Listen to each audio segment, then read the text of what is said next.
Kembali lagi di channel Openime. Kali ini kita akan membahas tentang perkembangan harga bounty Luffy dari awal karirnya sebagai bajak laut dan berapa nilai setelah dia berhasil menjatuhkan Yonko Kaido. Baiklah, tak usah ngenteni suwe-suwe maning, mayuk kita bahas bareng-bareng.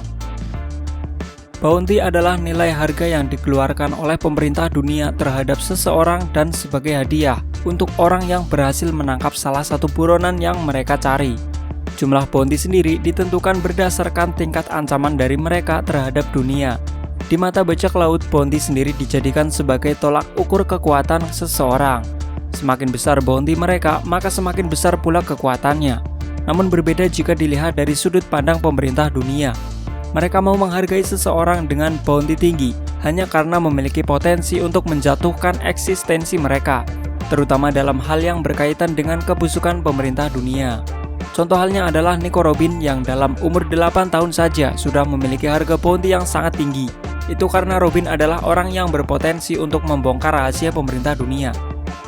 Satu hal lagi seperti Monkey D. Dragon yang secara terang-terangan menyatakan deklarasi perang terhadap negara-negara yang berafiliasi dengan pemerintah dunia. Itu merupakan hinaan terbesar bagi mereka. Nah, lalu seberapa besarkah ancaman Luffy terhadap mereka dalam debutnya sebagai bajak laut terbebas di dunia One Piece? Harga bounty pertama Luffy didapatkan setelah dia mengalahkan Arlong di Arlong Park. Sebenarnya Luffy mendapatkan harga ini bukan karena dia telah mengalahkan Arlong, melainkan karena Luffy telah menghajar salah satu kapten angkatan laut yang bernama Nezumi yang merupakan seorang koruptor di East Blue. Orang itu berniat untuk mengambil semua harta Nami yang telah diberikan ke Arlong, namun Luffy kemudian mengajarnya. Karena dendam, Nezumi memberikan harga buronan sebesar 30 juta berry kepada Luffy, harga bounty tertinggi di East Blue pada saat itu. Hal ini sekaligus mengawali karir Luffy sebagai buronan pemerintah dunia. Lalu setelah Luffy berhasil masuk ke wilayah perairan Grand Line yang saat itu masih bersama Zoro, Sanji, Usopp, dan Nami, dia mulai berulah dan berhasil mengalahkan Crocodile, salah satu Shichibukai yang berniat untuk mengambil alih kerajaan Alabasta. Hal ini membuat eksistensi pemerintah dunia menjadi menurun karena telah membawa seorang penjahat ke dalam perlindungan mereka. Namun nyatanya mereka berhasil memanipulasi berita kepada publik bahwasanya Crocodile telah berhasil ditangkap oleh Angkatan Laut dan jabatannya sebagai anggota Shichibukai telah dicabut. Pemerintah dunia melampiaskan semua kesalahan kepada kelompok Tobi Jerami. Kemudian setelahnya mereka memberikan harga bounty senilai 100 juta berry untuk kepala Luffy. Peningkatan harga bounty Luffy selanjutnya cukup drastis, yaitu menjadi 300 juta berry. Hal ini dia dapatkan setelah mengalahkan dua orang dari organisasi agen rahasia pemerintah dunia, Cyberpool 9, Rob Lucy, dan Blueno, saat di Enies Lobby. Hal ini Luffy lakukan demi bisa menyelamatkan Nico Robin yang dibawa ke tempat pengadilan tertinggi pemerintah dunia. Namun satu hal yang paling mencolok adalah ketika Sogeking sengaja membakar bendera pemerintah dunia yang berkibar di puncak Enies Lobby. Hal itu menjadi hinaan bagi pemerintah, sekaligus pernyataan perang terhadap seluruh afiliasi negara di dunia. Setelah mendapatkan harga bounty ini, Luffy juga disebut sebagai salah satu dari 11 anggota Supernova yang memiliki harga bounty di atas 100 juta berry untuk generasi terburuk saat itu. Tidak sampai di sini saja, Luffy masih mau mencari gara-gara lagi terhadap pemerintah dunia. Pada saat di Pulau Sabaody, Luffy dengan sengaja memukul seorang Tenryubito, bangsawan tertinggi yang ada di bawah perlindungan pemerintah dunia. Itu karena Luffy tidak terima kalau temannya dijual dan dijadikan seorang budak oleh Tenryubito. Alhasil kekacauan di sana mengundang salah satu admiral angkatan laut untuk datang ke pulau itu dan menumbangkan beberapa supernova. Kemudian beberapa saat setelahnya, Luffy diberitakan menyusup ke dalam Impel Down, penjara terkuat di dunia. Hingga akhirnya dia bisa keluar membawa beberapa kriminal paling berbahaya seperti Crocodile dan Jinbe. Kasus ini menjadi hinaan terbesar bagi Angkatan Laut atas terbobolnya penjara Impel Down yang tidak pernah meloloskan tahanan sekalipun selama 20 tahun terakhir setelah Golden Lion Shiki. Kemudian puncak dari kekacauan yang dilakukan oleh Luffy adalah saat di Marineford, markas besar Angkatan Laut.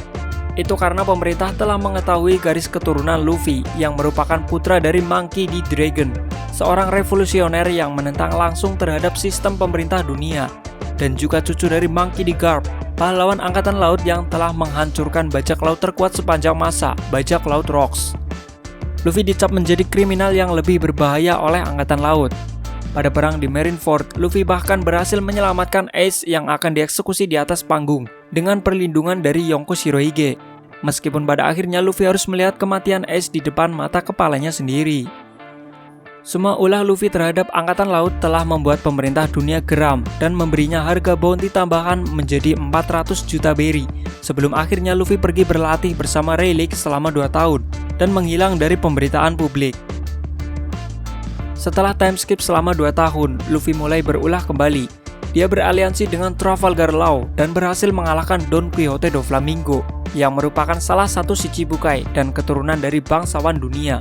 Sama seperti kasus Crocodile, Doflamingo menggunakan statusnya untuk merebut sebuah kerajaan dan berlindung di bawah pemerintah dunia selama 10 tahun. Kekejamannya sebagai seorang raja tak bisa diusik oleh siapapun, bahkan Angkatan Laut sekalipun. Dengan susah payah Luffy berhasil mengalahkan Doflamingo, sekaligus menjadi bukti bahwa sistem Shichibukai telah merugikan banyak warga sipil. Fujitora akhirnya mengungkap kejadian ini kepada publik dan menyalahkan pemerintah dunia untuk segera menghapus sistem Shichibukai. Luffy mendapatkan apresiasi lebih sebagai seorang pahlawan bagi Dressrosa dan harga bounty Luffy meningkat menjadi 500 juta berry. Setelah dikenal sebagai adik angkat dari orang kedua di pasukan revolusioner, Sabo, nama Luffy menjadi semakin diagungkan di seluruh dunia. Kemudian berita yang paling mengejutkan publik adalah ketika Luffy telah beraliansi dengan Capone Geng Beji untuk mengobrak-abrik kediaman salah satu Yonko, Big Mom. Dia juga berhasil mengalahkan 2 orang komandan terkuat di bawah kekuasaan Big Mom, Charlotte Cracker dan Charlotte Katakuri. Harga bounty Luffy meningkat drastis menjadi 1,5 miliar berry, yang kemudian membuatnya dikenal sebagai Kaisar Laut kelima atau Goko. Ini merupakan peningkatan harga buronan terbesar yang didapatkan Luffy selama perjalanan. Dengan ini, level kekuatan Luffy sudah bisa disetarakan dengan tangan kanan dari seorang Yonko atau mungkin Admiral Angkatan Laut. Kemudian di perjalanan terakhir kali ini, Luffy telah mengobrak-abrik kediaman Yonko Kaido yang memiliki harga bounty aktif tertinggi yang diketahui saat ini. Luffy juga bergabung dengan beberapa supernova lainnya seperti Trafalgar, Kid, Killer, DS Drake, dan tentunya Zoro, ditambah dengan kekuatan para samurai yang dikatakan cukup mengerikan. Sampai terakhir kali video ini dibuat, Luffy telah berduel 1 lawan 1 melawan Kaido hingga titik darah penghabisan. Jika dilihat dari kondisi Kaido yang mulai melemah, mungkin saja Luffy bisa segera mengakhiri kemenangannya untuk menjatuhkan Kaido. Dan Big Mom sendiri telah dikalahkan oleh kolaborasi serangan dari Law dan Kid. Itu merupakan pencapaian yang luar biasa. Jika nanti Luffy berhasil mengalahkan Kaido, dia akan menjadi ancaman terbesar bagi pemerintah dunia. Pastinya harga bounty Luffy akan melesat drastis dan tidak bisa dibayangkan oleh publik. Hal ini karena Luffy berada sangat dekat dengan kasus terungkapnya kebusukan pemerintah dunia. Petualangannya saat ini sudah sampai di bagian akhir, di mana perang sejarah akan segera terjadi. Jadi berapa menurut kalian harga bounty Luffy setelah mengalahkan Kaido? Silahkan tulis di kolom komentar. Itulah penjelasan tentang perkembangan harga bounty Luffy dari awal karir sebagai bajak laut hingga saat ini. Jika kalian suka video ini, silahkan klik like, share, dan subscribe channel ini untuk memberi kami apresiasi lebih. Jangan lupa aktifkan notifikasi loncengnya untuk update video kami yang lainnya. Terima kasih telah menonton, sampai jumpa dan ketemu maning nang video selanjutnya. Matur nuwun.